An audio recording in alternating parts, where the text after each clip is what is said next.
Autistic बच्चों के parents का अक्सर ये कंसर्न होता है एंड दे आस्क कि क्या थेरेपीज़ के ज़रिए से उनके डिफरेंट बिहेवियर्स जैसे चीज़ों को लाइन अप करना या किसी स्पेसिफिक ऑब्जेक्ट के साथ खेलना, इंटेंसली व्हील्स या टायर्स के साथ उनको रोटेट करते रहना, जब बहुत एक्साइटेड होते हैं तो हैंड फ्लैपिंग करना बच्चों का या फिजिटिंग करना अपनी आइज़ के पास अपनी फिंगर्स के साथ या कॉर्नर ऑफ द आइज़ के साथ देखना, इस तरह के जो बिहेवियर्स जो स्पेसिफिकली ऑटिस्टिक बच्चे बहुत कॉमनली यूज़ करते हैं, क्या थेरेपीज़ के ज़रिए उनको हेल्प मिल सकती है? क्या ये हम चेंज कर सकते हैं?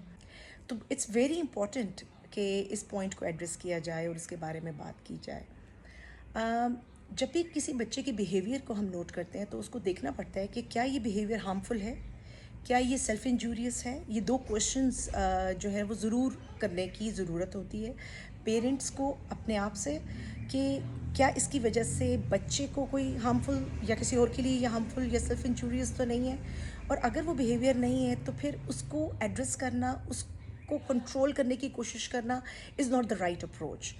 सो it's very important to understand कि not all these behaviours are harmful. ये ख़तरनाक नहीं है, बच्चों के लिए सेल्फ इंजूरियस नहीं है, और बल्कि इनमें से अक्सर बिहेवियर्स बच्चों को सेल्फ रेगुलेट करने के लिए बहुत इम्पॉर्टेंट होते हैं। बहुत जब when they are very overwhelmed, वो बहुत ज़्यादा एक्साइटेड हो जाते हैं, जब बहुत ज़्यादा ओवरवेलम्ड हो जाते हैं तो इन बिहेवियर्स के ज़रिए वो फोकस करने में उनको आसानी होती है और सेल्फ कोपिंग मैकेनिज़्म होता है बेसिकली उनका। इसलिए इनको सेल्फ स्टिमुलेटरी बिहेवियर्स या स्टिमिंग भी कहते हैं।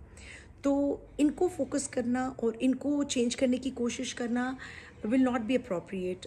समटाइम्स आप इनको चेंज करने के लिए जब बच्चे को फोर्स करते हैं तो वो डिस्टर्ब्ड हो जाता है, जिसकी वजह से माइट बी वो कुछ और बिहेवियर्स दिखाना शुरू हो जाए जो कि पहले उसकी उसकी पर्सनालिटी का पार्ट नहीं थे।